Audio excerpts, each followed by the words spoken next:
Ya muchachos, vamos a ver la parte de fisiología.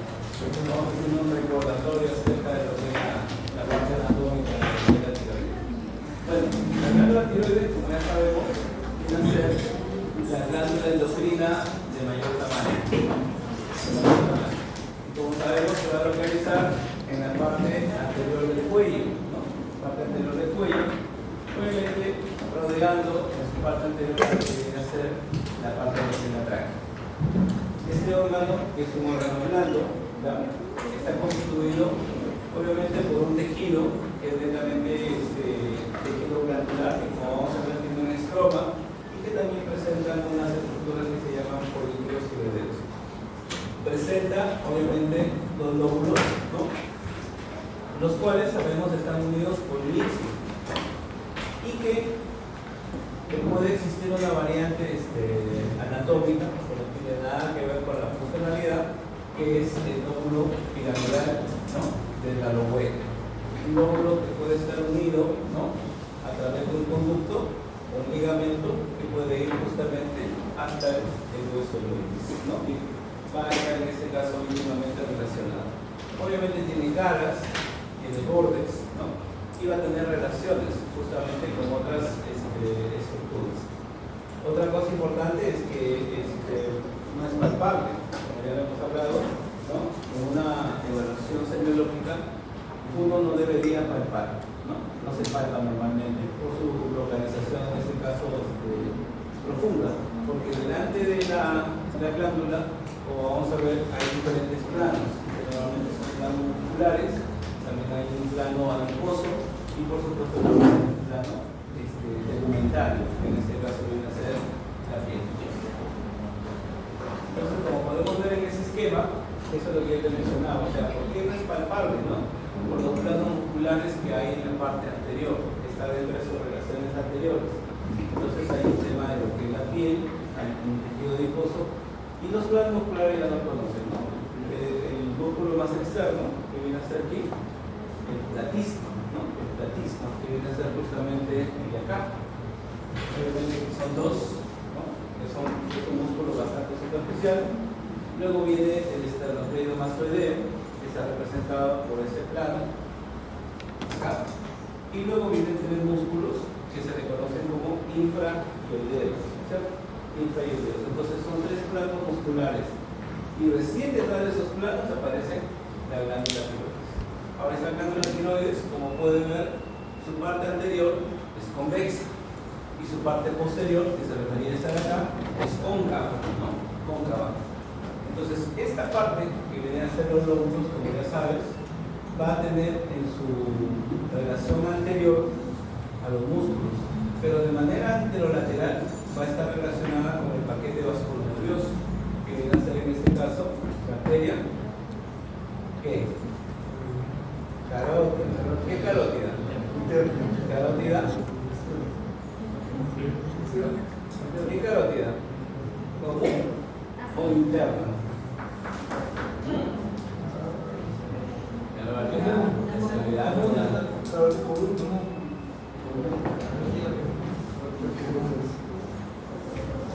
Vena inferior interna, y entre ambas el nervio vago. Más medial está el laringio recurrente, que como ya sabemos está en relación a lo que es la inervación de los músculos laríngeos. Y por supuesto su única relación posterior inmediata viene a ser en este caso la tráquea, que es está en contacto directamente con la glándula tiroides, y detrás por supuesto el esófago. Bien. Ahora, pero como es parte fisiológica, la parte fisiológica, entonces tenemos que hacer un corte para poder en este caso evaluar a lo que vienen a ser los folículos tiroideos. Entonces un folículo tiroideo no es otra cosa que una estructura, en este caso es esférica, y esta estructura va a estar en su parte superficial formada por un epitelio simple cúbico, ¿ya? Y este epitelio justamente simple cúbico es el responsable de esa secreción, en este caso glandular, en este caso que va a estar formada por las hormonas, en este caso tiroideas. Ahora, el folículo normalmente se caracteriza porque presenta, digamos, en la parte más interna, la presencia de una globulina, que es la tiroglobulina, que viene a ser el sustrato sobre la cual nosotros vamos a ver la formación, ¿ya?, de estas hormonas, de esta T3 y la T4. Ahora, como vemos, normalmente las células del folículo son células que están íntimamente unidas a lo que viene a ser un vaso sanguíneo. Ya lo hemos hablado, cuando hablamos de glándulas endocrinas, se caracterizan porque la irrigación son ramas de grandes arterias. Ya habíamos hablado en el caso del hipotálamo y hipófisis, que son ramas de la carótida interna. En el caso de la tiroides, recuerda que la tiroides tiene tres arterias: la tiroidea superior, la tiroidea inferior y la tiroidea media, que se le llama también IMA, ¿cierto? Por ejemplo, la tiroidea superior es rama de la carótida externa y la tiroidea inferior es rama de la subclavia, que obviamente son, en este caso, arterias de gran calibre. ¿Y eso para qué? Para poder garantizar justamente que los productos que se van a formar en esta glándula lleguen, ¿no?, lleguen sin ningún contratiempo a todo lo que es el torrente sanguíneo y puedan ejercer su función. Entonces la vascularización está garantizada porque van a derivar de arterias de gran calibre. Entonces, ¿cómo es este folículo, no? Como pueden ver acá en este corte histológico, podemos ver la presencia entonces de la tiroglobulina, ¿no?, está en la parte central, y aparte vemos las células, en este caso, que van a formar ese epitelio simple cúbico. Así es un folículo tiroideo. Entonces, en las células, nosotros vamos a ver que ahí va a desarrollarse justamente esta síntesis hormonal. Ahora, como te había mencionado, estos folículos van a presentar una red vascular, que obviamente parte de esas arterias. Como te dije, no podemos hablar de una arteria en específico porque son diferentes las que van a ir dependiendo del segmento de lo que viene a ser la tiroides. Ahora acá, lo que podemos apreciar, en este caso, ya viene a ser una resección, ¿no?, en este caso de la glándula, ¿no? Este de acá es indivo, ¿no?, de su cara anterior, y acá podemos ver la presencia justamente del istmo, de los lóbulos, y por ejemplo en este caso no aparece el lóbulo piramidal, ¿no?, el lóbulo de la laurel. Como te había mencionado, no es racial, no tiene nada que ver con la raza, simplemente es una variante anatómica. Algunos lo pueden tener, algunos no, pero eso no tiene que ver con la función, ¿ya? Ahora, las hormonas tiroideas, en este caso, como ya lo habíamos mencionado, son hormonas, a ver si recuerdas, liposolubles o hidrosolubles.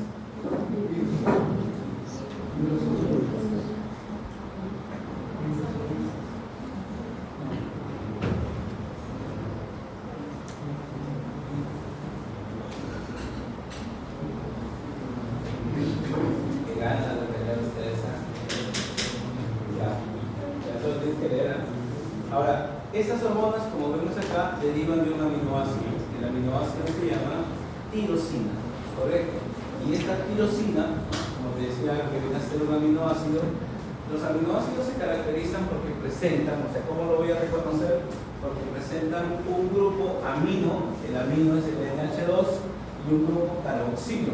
El grupo carboxilo es el COOH, ¿no?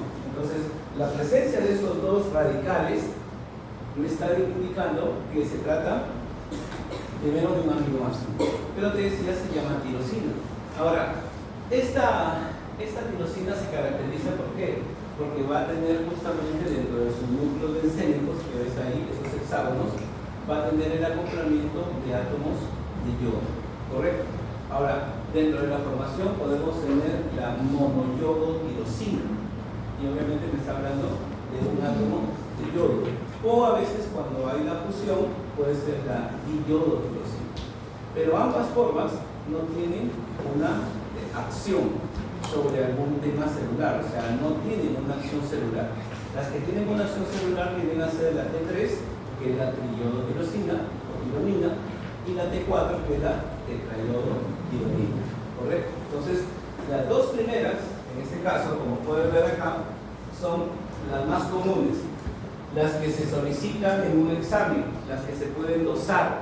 Sin embargo, hay que recordar que la que se dosa más fácilmente es la T4, porque la T4 es la forma estable.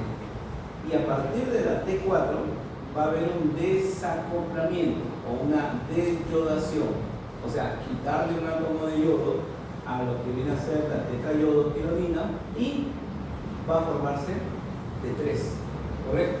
Y la T3 es la forma activa. Entonces, cuando hablamos, ¿por qué tenemos que hablar de T3 y T4? O sea, son diferentes. Vuelvo a repetirte, la diferencia está en que la forma libre, cómo circula la hormona en la sangre, es en forma de T4. Pero para ejercer una acción respectiva, que aquí vamos a ver el efecto de estas hormonas, tiene que ser en forma de T3. Entonces la T3 no circula así nada más. ¿Por qué? Porque es volátil. Tiene que tener una forma, en este caso preformada en este caso, para que en este caso, al momento de que se tenga que utilizar el desacoplamiento, permita formar la T3. Entonces la T3 es la forma activa, es la que ejerce, en otras palabras, las funciones. Cuando uno habla entonces del efecto de las hormonas, estás hablando de la T3. Pero la RT3, que está moviendo acá en la parte inferior, es una forma. Esta es la T3 reversa, eso es lo que indica R, reversa. Y esta es una forma, ¿correcto? Que cuando se forma, también el tema, cuando se forma y está elevada, la persona puede tener un hipotiroidismo subclínico. ¿Qué significa eso? Que cuando yo sospecho, la persona viene con caída del cabello, se queda de la piel, o sea, empezamos a hablar de las características del hipotiroidismo. Entonces, si yo sospecho, digo, bueno, hay que pedir el TSH, me sale normal. T3 me sale normal. T4 me sale normal. Entonces, lo que se ve afectado es la forma reversa, pero normalmente no se suele solicitar en un perfil tiroideo, ¿no? Entonces, ahora hay que recordar que cada examen laboratorial tiene su propio reactivo y, por supuesto, tiene un mayor costo, ¿no es cierto? Entonces, no lo puedo solicitar así nada más. Entonces, si yo sospecho de un hipotiroidismo subclínico, debería solicitar esta RT3. Pero vuelvo a repetir, es una forma reversa, Ahora, como estamos hablando del yodo, tenemos que hablar del metabolismo de este elemento. Entonces, ¿qué sucede, muchachos? Normalmente, ¿cuánto necesitamos de consumo diario de yodo? El mínimo es 150 gramos, ¿correcto? Sin embargo, eso ya lo hemos hablado, existe, ¿no?, digamos, un mecanismo ejercido por la OMS. O sea, ¿para qué? Para poder, en este caso, mitigar, porque hay que recordar que el hipotiroidismo tiene, lamentablemente, consecuencias en las cuales la persona que va a tener este problema, o sea, termina siendo un problema de salud pública, porque la persona se va a ver afectada, ¿sí?, en todas sus capacidades, como vamos a ver cuando hay un hipotiroidismo. Entonces, genera un problema de salud pública. Entonces, imagínate, o sea, para el Estado implicaría crear un sistema de salud integral, los medicamentos son más costosos. O sea, cuando hablamos de salud pública, muchachos, hablamos de un presupuesto, porque hablamos del SIS, ¿no?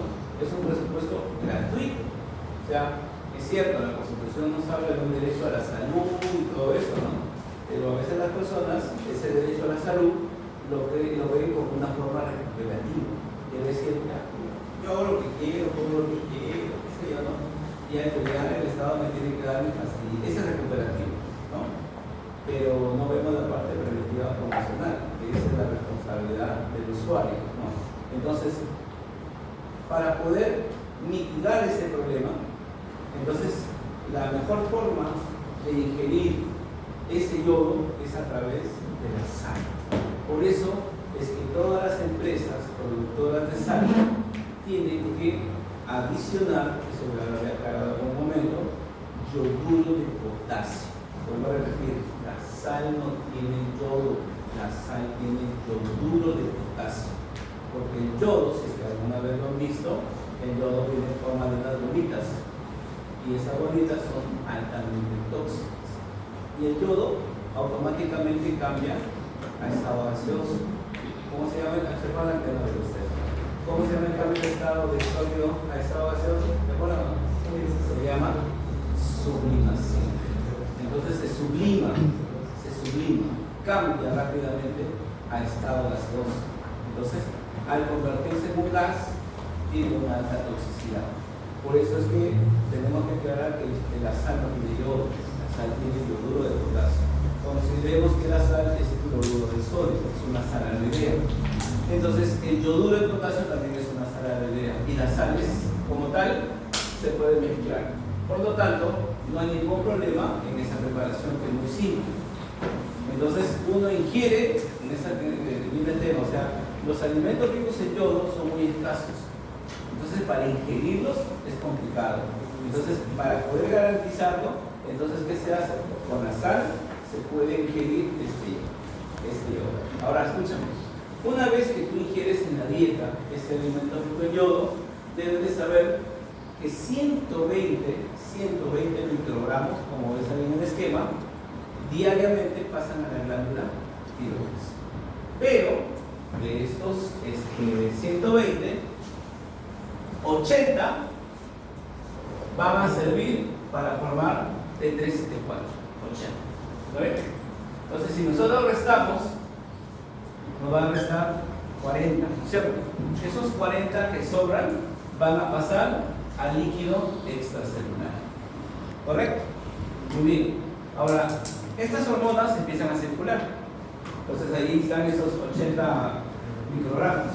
Pero ¿qué sucede? Que de esos 80 se van a metabolizar. Obviamente esas hormonas llega un momento en que se tienen que metabolizar. Se metabolizan a nivel del hígado. ¿Y qué pasa? Que se van a recuperar, ahí viene el tema, se van a recuperar 60. De esos 80, 60 se recuperan y vuelven al líquido extracelular. ¿Sí? Al restar nos quedan 20. Y esos 20 restantes van a pasar por la bilis. Y recuerden que la bilis, ¿a dónde pasa? Va a pasar por el colédoco, ¿sí o no? ¿A dónde? Al tubo digestivo, ¿sí? Y como van a ir al tubo digestivo, se van a eliminar por las heces. Quiere decir entonces que si nosotros consumimos 500 gramos en la dieta, ¿correcto? De esos 500, 20 se van a eliminar por las heces y 480, el resto, se elimina por la orina. ¿Correcto? Por la orina. Entonces, la orina es el otro mecanismo para poder regular justamente a este yodo. Entonces, siempre vamos a encontrar cantidades de ingreso y cantidades de salida. Entonces, hay un balance siempre entre ellos para que pueda ocurrir eso. ¿Sí? Lo que quiere decir entonces que ahora escúchame, cuando hablamos de hipotiroidismo, ¿sí? Una de las causas es el déficit de yodo en la dieta. El déficit de yodo en la dieta. Pero eso era antes. Por eso que una vez se decía, oye, acá está llegando gente que vive en la sierra, ¿no? Y viene con cuadro de hipotiroidismo, ¿no? Y quiera que no, si nosotros comparamos, ¿no?, la dieta del costeño, que le gusta, ¿no?, su sal, su picante, no es que sea mejor tampoco, ¿no?, pero garantiza un poco la sal. Sin embargo, en la sierra su alimentación es distinta. Entonces, esa diferencia puede provocar eso. Hasta que, en el tema, hasta que se encontró que había personas de la costa, del litoral, que tenían hipotiroidismo. ¿Cómo se ve que hay gente que vive en la playa, no cerquita, ¿no? ¿Por qué tiene hipotiroidismo? Entonces, el problema es el yodo, no, ¿me entiendes? Entonces, ahí viene el tema. El hipotiroidismo no siempre se da por déficit de yodo. Yo puedo consumir siempre yodo en la dieta, pero eso no significa que no pueda desarrollar un hipotiroidismo, porque tiene también causas, por ejemplo, autoinmunes, que no tienen nada que ver con la alimentación. Entonces, las causas de hipotiroidismo por déficit de yodo han disminuido. O sea, ya no están arriba, a la cabeza. Pero podríamos considerarlo como una de las causas por las cuales se puede presentar este hipotiroidismo. ¿Vale? Entonces, cómo es ese proceso, ¿cierto?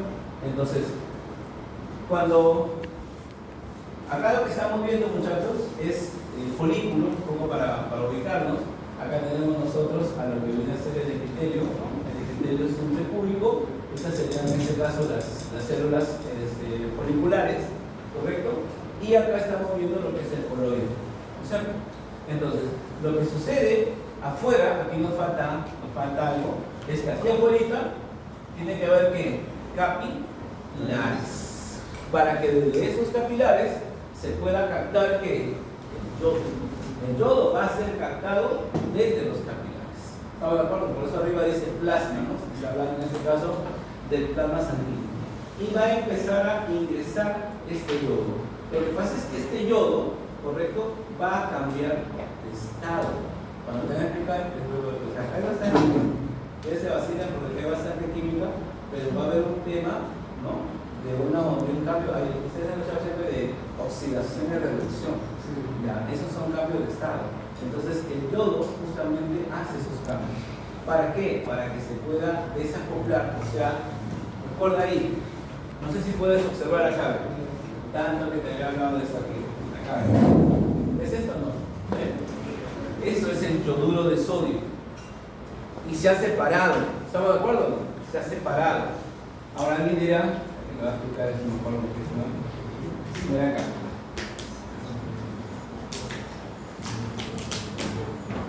Esto es lo que ustedes han visto de bioquímica, ¿no?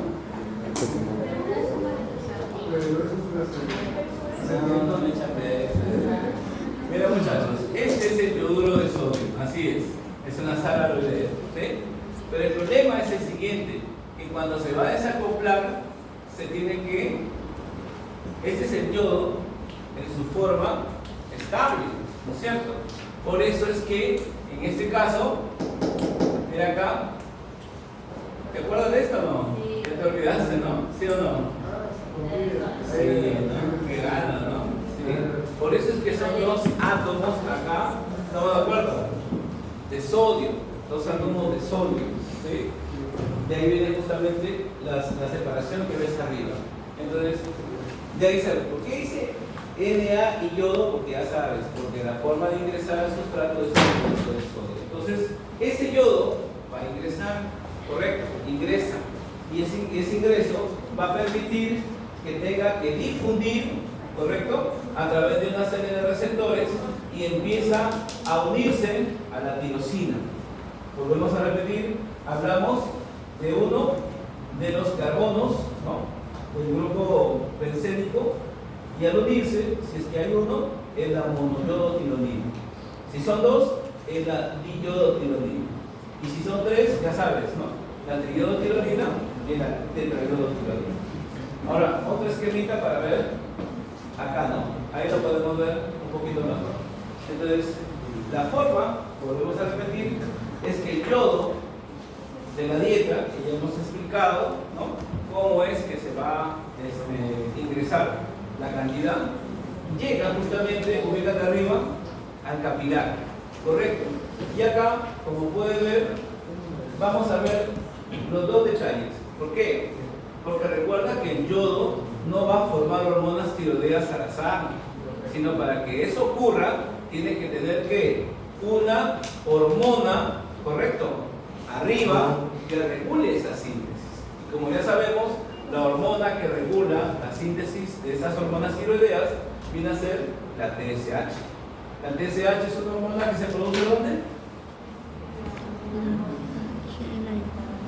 ¿Dónde se produce? TSH. La hipófisis. ¿Dónde se produce? Hipófisis. En la hipófisis. La adeno. Hipófisis, o sea, de la hipófisis. En la de la hipófisis se va, en este caso, a sintetizar. Y esta viaja, obviamente, porque tiene un receptor, viaja, obviamente, por sangre y llega a la tiroides, ¿correcto? ¿Para qué? Para que pueda, obviamente, unirse al receptor y va a ingresar directamente hasta el coloide, ¿correcto? Ahora, entonces, a través de esa hormona se regulan el resto del proceso. Entonces, aquí, como puedes ver, ¿ves estas dos? Ese receptor de acoplamiento por el cual el yodo, ¿cierto? Es el que va a ingresar. Esto se llama simporte, ¿correcto? Donde obviamente va a generar un efecto, ¿ya? Contracorriente para que el yodo y el sodio ingresen o salgan, ¿correcto? Porque ya saben que justamente cuando hablamos de iones tiene que haber un equilibrio entre ambos. Entonces, este simporte lo que hace es permitir este ingreso del yoduro, que como habíamos hablado, se tiene que mantener su carga, en este caso, negativa. Ahora, recuerda que están en la célula folicular, ¿no? La célula folicular va a permitir que a través de todo el citoplasma circule este yoduro. Pero este yoduro tiene que ingresar ¿a dónde? Al coloide. Tiene que ingresar al coloide. Pero para que ingrese, justamente, existe justamente la llamada peroxidasa. Su mismo nombre lo dice, ¿no? Entonces, aquí, recuerda que cuando un elemento no tiene carga, se considera cero. Y como su carga está aumentando de -1 a 0, ¿estamos de acuerdo? Aumenta, ¿no? Y a ese cambio de estado se le llama oxidación. O sea, el yodo se oxida. Por eso necesita de una peroxidasa. ¿Correcto? Que al ser de la tiroides se llama tiroperoxidasa. ¿Correcto? Entonces se va, en este caso, a oxidar. Y una vez que se oxide, ¿estamos de acuerdo? Empieza justamente su unión con esta tiroglobulina. Entonces, esta tiroglobulina forma parte del coloide, ¿correcto? Lo que va a provocar es justamente formar la T1 y la T2. Es decir, se acopla un átomo de yodo o dos átomos de yodo. Sin embargo, como puede ver, después de haberse formado T1 y T2, se pueden acoplar más átomos de yodo. Y ahí es donde va a formarse la T3 y la T4. ¿No? Entonces, esta tiroglobulina, cuando es T1 y T2, hablamos de una organificación. Y cuando es T3 y T4, hablamos de un acoplamiento. Una vez formadas, estas hormonas van a liberarse. Van a ir, obviamente, como pueden ver, según la flecha, a volver a lo que viene a ser que el capilar. O sea, vuelven a la sangre. Y obviamente van a tener en este caso su mecanismo de acción. Y por supuesto, para no olvidarnos, son, para darte cachetadas, son liposolubles. ¿Ya? Entonces, ese es el mecanismo de acción de esas hormonas tiroideas. Bien, ahora, como puede ver, ya hemos hablado de esa formación, ¿no es cierto? Pero como puede ver acá, las cantidades más abundantes, ¿no? Porque hemos hablado de ¿cómo se llama? ¿Te acuerdas cuánto ingresaba diariamente a la tiroides? 120. De las 120, 80 servían para formar hormonas tiroideas. Y como puede ver, normalmente la forma estable es la T4, ¿no es cierto? Pero parte de esta T4 se puede desacoplar o desyodar para formar, en este caso, T3, ¿no es cierto? O la RT3. Entonces, estas dos, ¿estamos de acuerdo? Son formas que van a, en este caso, a desacoplarse a partir de la T4. ¿Estamos de acuerdo? Pero es esta forma, date cuenta, de los 80, 31 son para la T3. Lo que indica entonces que la cantidad que normalmente tenemos estándar de esta hormona es en esas, mira las unidades, ¿no? Es microgramos. ¿Alguien se acuerda cuánto era un micro? ¿Cuánto era un micro? Un micro es 10 a la menos 6. 10 a la menos 6. 10 a la menos 6 gramos. Entonces, son cantidades, muchachos, muy pequeñas, ¿no? Son cantidades muy pequeñas. Y ya se puede entender por qué una variación, ¿estamos de acuerdo? ¿No? Un aumento, una disminución puede provocar, ¿no?, alteraciones en el organismo por el efecto que tienen estas hormonas. Ahora, dentro de lo que es la regulación, como pueden ver, también ya lo hemos hablado, a partir de la... Primero nos vamos más arriba, ¿no es cierto? El hipotálamo, ¿qué libera? TRH, hormona liberadora de tiroxina. Esa TRH, que es hormona hipotalámica, actúa sobre la hipófisis para producir TSH a nivel de la adenohipófisis. Y luego, esta TSH actúa en la tiroides, ¿no es cierto? En la glándula tiroides para la producción de hormonas tiroideas. Y como pueden ver acá, de acuerdo al esquema, siempre toman en cuenta a la T4, porque es la más abundante y porque es la más estable, ¿no es cierto? Porque es la más estable. Se toma en cuenta eso de ahí. Ahora, hay dos tipos de T4, la que puede estar circulando en sangre, o puede estar en este caso unido, en este caso a proteínas, en el caso de los tejidos, ¿no? Proteínas en los cuadros. Pero lo más común es que se encuentre en el plasma, ¿no? En este caso, unido a proteínas transportadoras, ¿ya? Ahora ahí podemos ver nuevamente ese mecanismo, ¿no? Que habíamos hablado a nivel del hipotálamo, ¿no es cierto? Entonces, ahí en el hipotálamo vamos a ver entonces la formación de estas hormonas liberadoras que habíamos hablado, ¿no? Entonces, la TRH pregunta, ¿a través de vasos portales o a través de conexiones neuronales? A través de vasos portales, ¿no es cierto? Va a liberarse y va a formar lo que es la TSH, ¿no? A nivel de la hipófisis. Esta, como hemos visto, presenta un receptor, ¿no? ¿Te acuerdas o no? Tiene un receptor, ¿no? Por eso viaja por sangre. El receptor, ¿dónde se encuentra? En la célula folicular. En la célula folicular. ¿Ingresa a dónde? Al coloide, y lo que va a... ¿Cuál es la función de la TSH?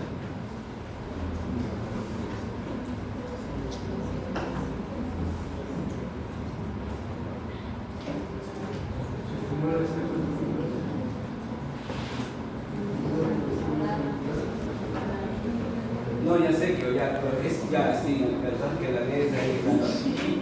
Pero ¿cuál es el mecanismo exacto?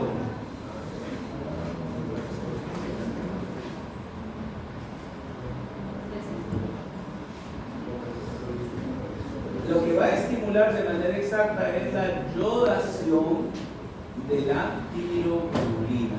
Yodación de la tiroglobulina. Eso es básicamente lo que estimula. Ten cuidado con eso.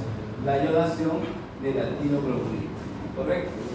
Por eso acá, recuerda que acá está el coloide y dentro del coloide está la tiroglobulina. Entonces, cuando llega el yodo, hemos dicho, ¿no? Se tiene que oxidar, ¿no? Por la tiroperoxidasa, ¿no es cierto? Y esta tiroperoxidasa, ¿no es cierto? Al convertir el yodo, en este caso el yodo libre, se va a unir a lo que viene a ser la tiroglobulina, ¿no es cierto? Y ahí viene en este caso ese fenómeno, ¿no? ¿Te acuerdas? Uno era la organificación y el otro era el acoplamiento.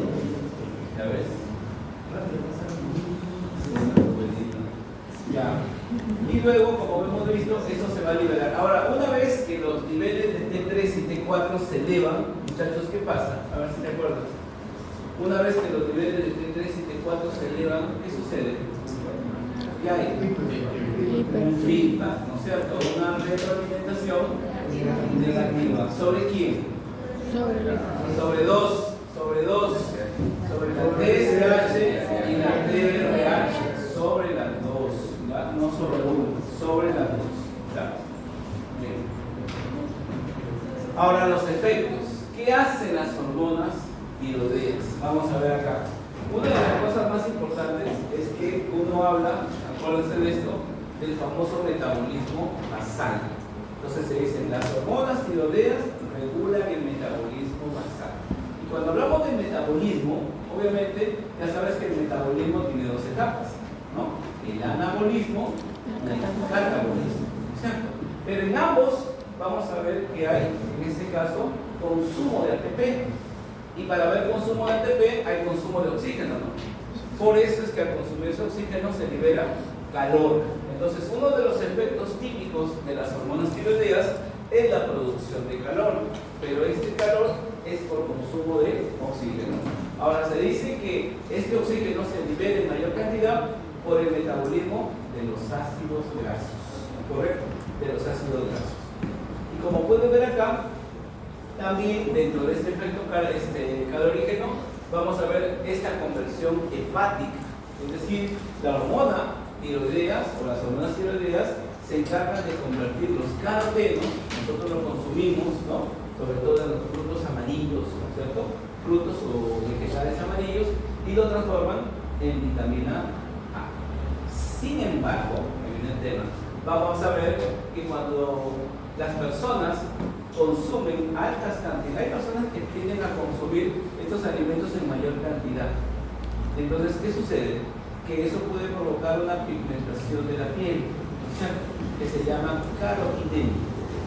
Y la carotinemia hay que diferenciarla de la ictericia, porque alguien dice que estás amarillo, ¿no? Entonces la ictericia se diferencia por el tema de las escleras. Uno, para poder hablar de ictericia, tienes que mirar de las escleras, las escleróticas, ¿correcto? Si las escleróticas están amarillas, es una ictericia. Pero si la persona tiene las palmas amarillas, pero las escleras normales, es una carotinemia, ¿correcto?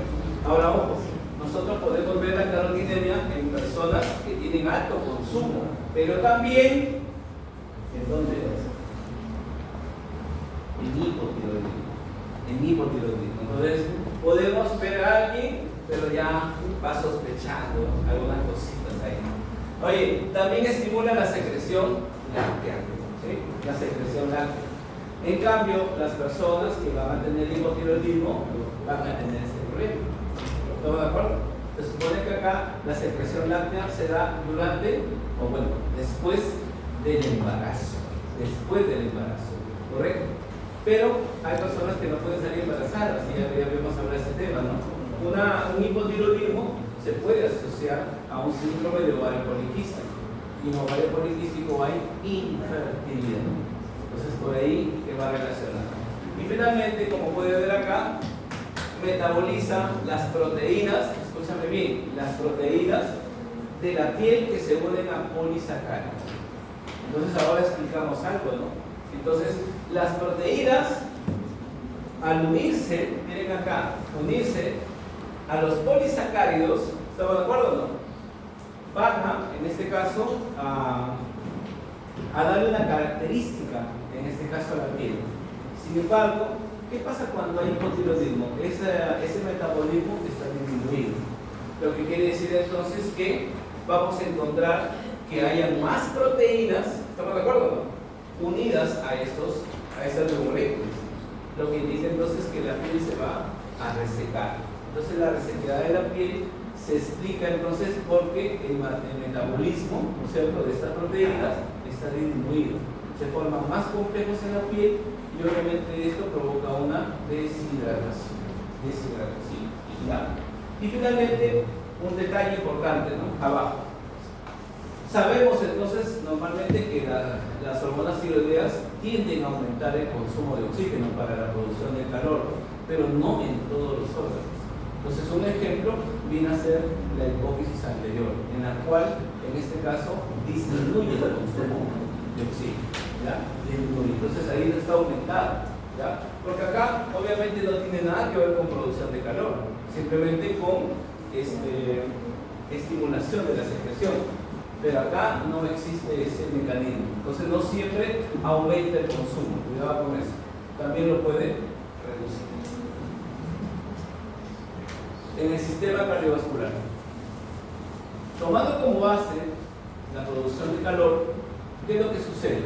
Normalmente estas hormonas van a provocar a nivel de los vasos sanguíneos que se tenga que dilatar. Una vasodilatación, ¿correcto? Pero cuando hay una vasodilatación, que ya saben eso, entonces ¿qué va a suceder?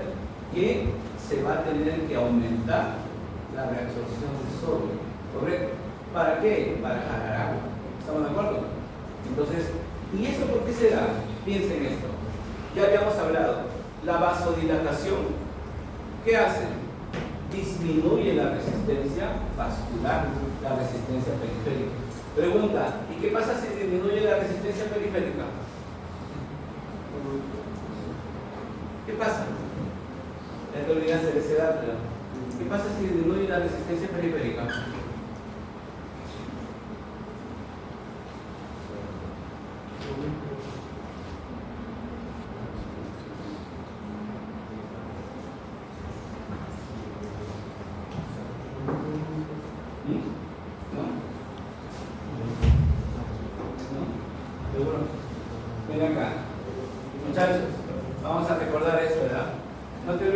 yo tengo un vaso sanguíneo, ¿estamos de acuerdo? Este vaso sanguíneo tiene un calibre, ¿está bien o no? Ahora, si yo hago vasodilatación, a esto me refiero, hago vasodilatación, aumento el calibre, ¿estamos de acuerdo? Esto sería lo normal, ¿correcto? Esto es lo normal, pero acá estamos hablando de una vasodilatación. Entonces, aquí hay una resistencia, aquí hay una resistencia vascular periférica, ¿correcto? Y cuando yo hago vasodilatación, esta resistencia vascular periférica disminuye. ¿Sí o no? Disminuye. Ya, la pregunta es esto. Ya, ¿y esto con qué tiene que ver? Con la presión, pues, porque la presión arterial es igual a decir gasto cardíaco por resistencia vascular periférica. Entonces, si esta resistencia cae, la presión cae. ¿Sabían o no? Pero no puede caer, pues. ¿Estamos de acuerdo o no? Recuerden que la presión se tiene que normalizar. Entonces, ¿qué hace el cuerpo para equilibrar eso? El otro factor, ¿quién es? El gasto cardíaco. ¿Cómo está constituido el gasto cardíaco? Esto de acá, el gasto cardíaco viene a ser frecuencia cardíaca por volumen sistólico, ¿correcto? Que esto de acá no es otra cosa que la boletia. Por eso es que cuando una persona, habrá escuchado, ¿no? Pues se le baja la presión, ya da de su taza de risa, le dan agua. ¿Para qué le dan agua? Para aumentar la bolemia, ¿correcto? O alguien que está muy deshidratado, que está con presión baja, le colocan suero, ¿correcto? Entonces la administración de líquidos aumenta la bolemia. Por eso es que si ya ha caído la presión, no puedo perder agua por el riñón, ¿no es cierto? Por eso es que tengo que estimular la reabsorción de sal, o sea, del sodio, para jalar agua. Y al hacer ese mecanismo, aumento el volumen plasmático. ¿Sí? ¿Está bien o no? Y al aumentar el volumen, aumento el gasto cardíaco. Y si aumento el gasto cardíaco, voy a aumentar la presión arterial. ¿Correcto? Entonces, son dos mecanismos compensatorios. ¿Estamos de acuerdo? La idea siempre es mantener la presión arterial. Pero todo esto es como un efecto tiroideo, ¿correcto? Tiroideo. Ahora la pregunta es, ¿y qué pasa en el hipotiroidismo?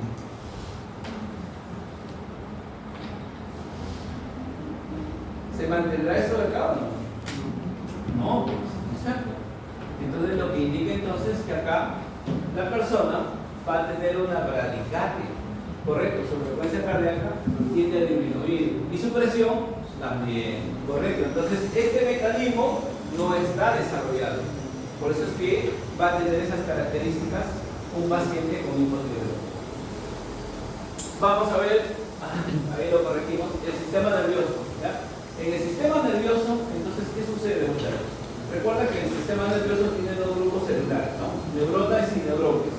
Pero dentro de las neuroquias hay variantes, ¿no es cierto? Y una de esas variantes se llaman astrocitos.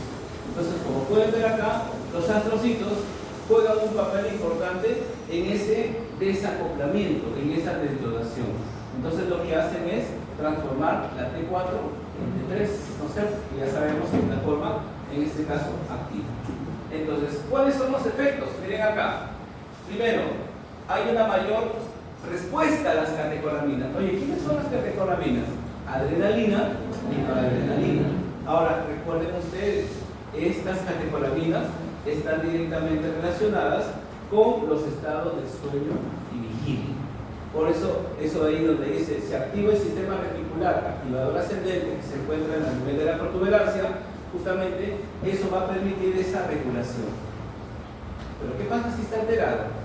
¿Qué tiene el hipertiroideo? No duerme, tiene insomnio, porque está afectado esto de acá. Mientras que el hipotiroideo, ¿qué tiene? Somnolencia, se duerme. Acá veo varios hipotiroideos, se duerme acá. Pero como pueden ver, las hormonas tiroideas tienen que ver también con el desarrollo, la maduración de la corteza cerebral, que ya sabemos la importancia que tiene, los ganglios basales, ¿no es cierto? Ganglios basales, el núcleo lenticular, ¿te acuerdas de eso? Ya, el globoso, ya. Entonces, todos esos núcleos van a estar, en este caso, desarrollados y madurados de forma normal por estas hormonas. el desarrollo de la cóclea, la audición, ¿sabían o no? Y también los reflejos osteotendinosos a nivel justamente de las articulaciones y los músculos. Ahora, pero todo esto de acá me permite evaluar al hipotiroidismo. Es decir, miren acá, cuando hay un hipotiroidismo, debido a que la corteza no se ha desarrollado, el niño va a tener retardo mental, ¿correcto? Va a tener sordomudo, va a ser, ¿no es cierto? Tiene justamente estos trastornos auditivos y finalmente hay una hiporeflexia, ¿correcto? ¿Por qué? Porque justamente las respuestas osteomusculares están disminuidas, ¿ya?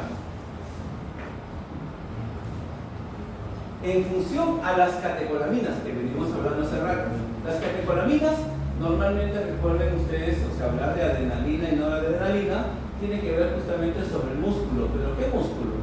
Liso, ¿correcto? ¿Por qué? Porque hay que recordar que el simpático actúa, por ejemplo, sobre el músculo liso del tubo digestivo, por el músculo liso de los bronquios, o sea, la vía aérea, vías respiratorias, ¿sí? O también de las vías urinarias. Entonces va a actuar sobre ese músculo, pero también sobre las sudoríparas. Entonces, si el simpático hace ese efecto, por eso es que una de las causas, cuando dice, oye, el paciente con hipertiroidismo viene y te cuenta, ¿no? Tiene temblores, ¿no es cierto? ¿Qué más tiene? No puede dormir, pero te habla de una sudoración, de sudar España, ¿cierto? En el sentido de la palabra. Entonces, esa persona tiene lo que se llama una diaforesis, ¿no? Se acuesta y el poro mojadito totalmente, ¿no? Entonces, porque hay está exacerbada los niveles de estas hormonas, por eso es que hay eso. En cambio, la persona que es hipotiroidea tiene resequedad, o sea, es otro factor también, ¿no? Entonces, la resequedad de la piel tiene que ver, en este caso, con el efecto, ¿te acuerdas, no? Del metabolismo de las proteínas, ¿no? Que se unen a polisacáridos, pero lo otro también es que hay una inhibición, ¿no es cierto?, de esta secreción de glándulas sudoríparas. Igual, bajo este criterio, entonces, si el músculo, correcto, no está de forma adecuada, controlado, entonces la persona, como te dije, va a tener en el hipertiroideo, va a tener temblores, correcto, no lo va a poder controlar. Porque acá hay un control de ese movimiento, y lo otro es la sudoración excesiva, ¿ya? En el caso del hipertiroidismo, ¿ya? Hipertiroidismo. Y finalmente en las biomoléculas, ¿no? En las grandes biomoléculas como los carbohidratos y sobre el colesterol. Entonces, ¿qué sucede? Cuando hablamos de los carbohidratos, como ves acá, aumenta la velocidad de absorción de la glucosa. Por eso es que cuando nos preguntan a nosotros ejemplos, ¿no? Es clásico, ¿no? Ejemplos de hormonas hipoglucemiantes. La única hormona hipoglucemiante, o sea, la única que disminuye los niveles de glucosa en sangre, ¿quién es? La insulina. Pero las hiperglicemiantes son varias. ¿Quién está? El glucagón, ¿no es cierto? ¿Quién más está ahí? La hormona de crecimiento, ¿estamos de acuerdo? También está ahí. ¿Qué más? El cortisol también es hiperglucemiante, y las hormonas tiroideas. Entonces ya sabemos por qué, ¿no? Porque aumentan esa absorción de glucosa en el tubo digestivo. Al aumentar la absorción, aumentan los niveles de glucosa en sangre. Y a nivel del colesterol, mira acá, esto es interesante, lo que hace, ¿no?, la hormona tiroidea es que el colesterol, en este caso estamos hablando, le dice receptores de LDL. LDL, ¿alguien se acuerda qué significa eso? Lipoproteínas de baja densidad. Entonces, hay mayor formación de estos receptores. Y ahí, entonces el colesterol va a irse al hígado. Entonces, la regla es así. ¿Por qué la gente le llama colesterol bueno, colesterol malo? Porque el LDL lo que normalmente hace es llevar justamente el colesterol tanto de la parte hepática circulante de la sangre, el LDL, y el HDL normalmente lo deposita a nivel hepático. Normalmente lo hace de esa forma, ¿correcto? Sin embargo, recuerden algo, esto de acá tiene un valor normal, ¿estamos de acuerdo? O sea, el LDL hace esto, Pero cuando una persona tiene niveles por encima de los valores normales, entonces ya no se va a poder regular. Y al no poderse regular, entonces vamos a tener colesterol circular. ¿Correcto? Colesterol circular. Entonces hay personas, por ejemplo, que yo he tenido que son diabéticos, ¿no? Hipertensos, ¿no? Y sale diciendo, no, tengo mi colesterol muy bacán, ¿no? Chévere, ¿no? Pero el hombre está con el pie diabético y tanta vaina. Y ahora se le dice a ustedes, cuando uno evalúa, porque este es un caso especial, esos casos, los pacientes tienen metas. Una cosa es un paciente sin factores de riesgo. Por ejemplo, tú no tienes factores de riesgo. Te vas, te encuentras colesterol elevado. Entonces, ¿cuánto es lo mínimo? 130. Doctor, pues estoy con 131, que me den pastillas. No, pues no te pegues a la letra, salvaje, no. Uno tiene que, siempre la medida, pues primero anda la nutrición, pues no, que te hagan una indicación de alimentos o de una dieta baja en grasas. Pero ya estás con 220, ya es otra cosa, ¿no? Ya estás con otro riesgo, entonces sí. Pero alguien que ya tiene diabetes no puede tener 130, tiene que tener, por ejemplo, 100. Ha tenido un infarto, tiene que tener menos de 50. Entonces, las metas son diferentes, no se lee con la misma tijera, ¿no? Para cada paciente, hay metas para eso. Entonces ya sabes, normalmente lo que hace las hormonas tiroideas es aumentar esta eliminación hepática del colesterol. O sea, ¿tiene un efecto protector o no? Por supuesto que sí. Por eso es que en el hipotiroideo podemos tener enfermedades cardiovasculares, porque justamente hay un aumento, ¿no es cierto? Hay una disminución, de esta eliminación y se va a incrementar, se va a almacenar en las paredes de lo que vienen a ser los vasos sanguíneos. Y a nivel del crecimiento, a nivel de lo que viene a ser el esqueleto, como puedes ver, hace sinergia. ¿Qué sinergia? Que potencia la acción del AGH. ¿Quién era el AGH? La hormona de crecimiento. La potencia, y de esa manera va a haber el crecimiento normal y el cierre, por ejemplo, de lo que viene a ser el disco hipoficiario, ¿no? O sea, la metáfisis, ¿no es cierto? Que debe de cerrar justamente para tener un crecimiento y una maduración normal. ¿No? Entonces, en base a todo eso, revisemos una historia clínica de un paciente con hipotiroidismo, ¿no? Así es un paciente con hipotiroidismo para empezar a evaluar. Entonces vemos acá, a ver, se trata de una paciente, ¿no? Mujer, ¿no? Mujer, ¿no? De ocupación contadora. ¿Qué tiene que ver esto? Para sentada o todo, no sé. Ven acá. Y llega porque tiene, o sea, alguien dice cansancio, o sea, para sentada y tiene cansancio extremo, ¿cierto? Y aumento de peso, ¿cierto? Aumento de peso. Pero no como nada. ¿Te abres el cajón? Doritos, chispis, no, esta bolsita, ¿no? Todas no. Ahora, pero el tema es interesante, ¿no? Porque te habla de alguien que no tiene un esfuerzo físico de oficina, pero tiene cansancio extremo. Y el tema de cansancio hay que verlo siempre. Alguien que se cansa con facilidad, o sea, esa fatiga, siempre hay que llevarla en orden. Porque hay que ver, primero, que no sea una disnea. Porque la disnea me habla de un problema respiratorio. Siempre descarto el problema respiratorio. Porque alguien que ya está haciendo de una disnea, lo primero que tengo que hacer es ponerle oxígeno. Entonces, es lo primero que yo tengo que descartar. Si vemos que la parte respiratoria está normal, entonces ya vamos viendo otros elementos. Ahora dice acá, en su historia de la enfermedad, dice acá la paciente refiere un cuadro de aproximadamente 6 meses de evolución. O sea, es crónico. 6 meses es crónico. A partir de las 2 semanas ya es crónico. Agudo es antes de las 2 semanas. Ahora, ¿qué más me dice? Tiene astenia. Acuérdense ustedes, por eso les había dicho los que van a hacer su historia clínica, ¿no es cierto? Uno tiene que colocar lo que la persona refiere. Tengo cansancio, garganta. Pero el tema de astenia, fatiga, ya son términos técnicos. ¿Ya? Claro que te vaya de paciente un médico y es otra cosa, pues una enfermera, pero es otro nivel, ¿no? Se puede entender esa parte, ¿no? Pero normalmente el lenguaje común es cansante. Entonces acá dice, siente que no tiene energía incluso después de dormir 8 o 9 horas. O sea, se la pasa durmiendo y se levanta cansado, ¿no? Acá, ¿no? Sueñas que has estado trabajando y te levantas cansado. Algo así, ¿no? Muy bien. Ahora, ¿qué más? Ha tenido una buena vida de pasar un mismo, ¿no? Ya, mira acá. Acompáñame a ver esta triste historia. Mira acá. A ver, dice, ha ganado, ¿no? Ha ganado 5 kilos, dice acá, en los últimos meses, dice, a pesar de no haber cambiado su dieta, ¿no? Ella dice, ¿no? Dice así, ¿qué crees? O sea, la misma ración, porque obviamente cada uno de nosotros sabemos la ración, ¿no es cierto?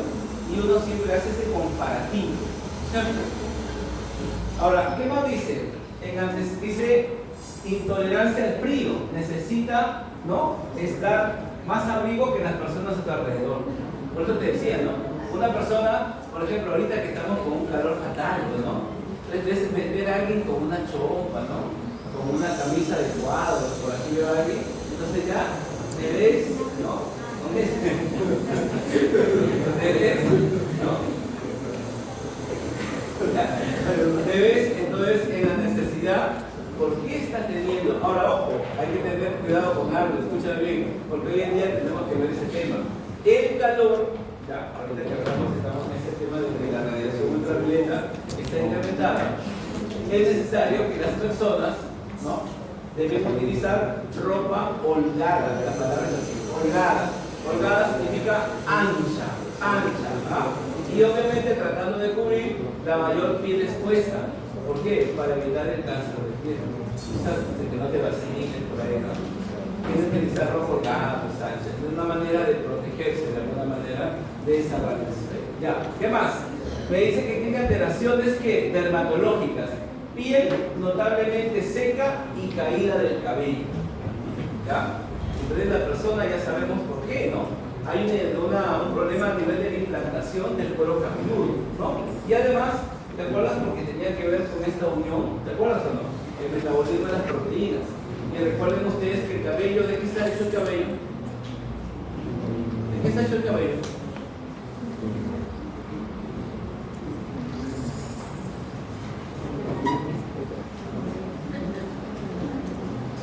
De queratina. Y la queratina es una proteína. Estado de ánimo requiere sentirse lenta mentalmente y con tendencia al desánimo, ¿no? O sea, no quiere saber verdad, ¿no? Dice que es contadora, ¿no? Debe estar aquí y todo eso, ¿no? Pero dice que está lenta, dice acá, ¿no? Lenta mentalmente. Por eso ahí yo les había mencionado que esa importancia, ¿no? Y a veces no, la mamá dice, no, mi hija es una habladora, se habla aquí, por acá, ¿no? Y ahora no quiere hablar, pero en este caso hay que recordar que acá una de las cosas que también tenemos que entender es que cuando tenemos una persona que ya es un adolescente, tenemos que hacer interrogatorio, ¿no? Porque a veces estás ahí con la entrevista y está la mamá acosada, ¿no? Disculpa, hijo, ¿y qué es lo que tienes? La señora, no, justamente te digo porque es dolor de garganta. Ya, Diego, y cuando tú pasas agua, sí, doctor. Pero señora, ¿se dijo agua o no? ¿O tiene problema? No, ¿qué conteste, señora? Lo otro, si ya tiene 18 años, señora, con todo el respeto, vas a retirarse. A menos que se tenga que hacer, que evalúa, es un médico, hombre, y esté sospechando de una violación ginecológica. Ahí es otra cosa, ¿correcto? Pero normalmente si se trata de un interrogatorio, por ejemplo, si tú estás pensando que la persona puede tener una ITS y tú tienes que hacer, ¿no?, la redacción correcta, esa persona no va a hablar para nada y te valora todo el trabajo. Te habla y más, ¿te quieres hablar? Disculpe, usted ya hizo su relación social y la más.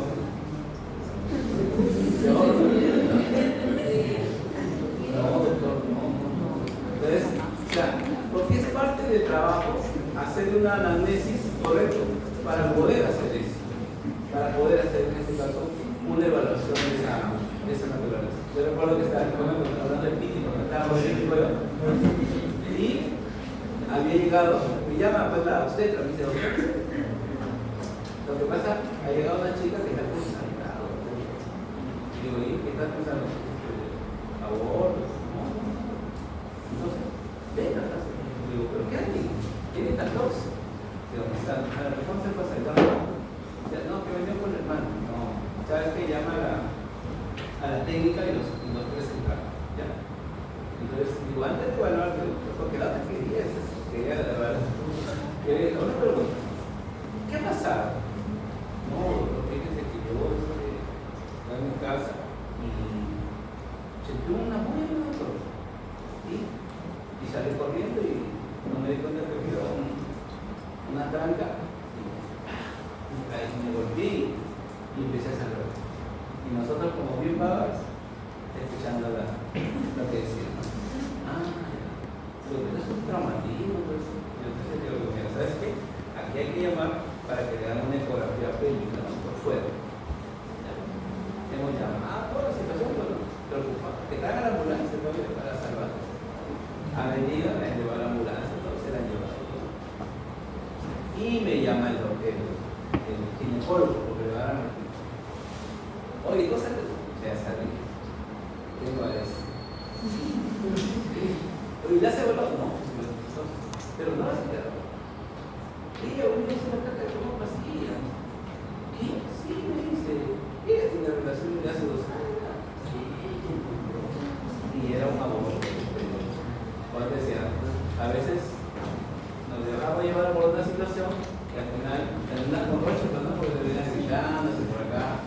Y uno por el pudor, no, 14 años, toda esa situación, ¿no? Entonces, a veces hay que manejar esas cosillas. Bueno, seguimos. Y luego dice que desde la parte ginecológica, miren acá dice, refiere ciclos menstruales más abundantes, pero irregulares. ¿Claro? Ahora, ¿qué se encuentra en el examen físico? Tiene 58 latidos por minuto. Lo normal es de 60 a 100. Entonces, como está disminuido, hablamos de una bradicardia. Ya lo hemos mencionado. ¿Qué más? Su presión está en 110/75, que está dentro del rango normal. ¿Sí? Y su temperatura, que normalmente recuerden que al hacer una evaluación de esa naturaleza tenía que ser axilar, ¿no es cierto? Y ya saben que cuando es axilar hay que sumarle 0.5, o sea, debe tener 36.6, ¿no es cierto? 36.6, está dentro del rango normal. En el aspecto general dice fases abotagada.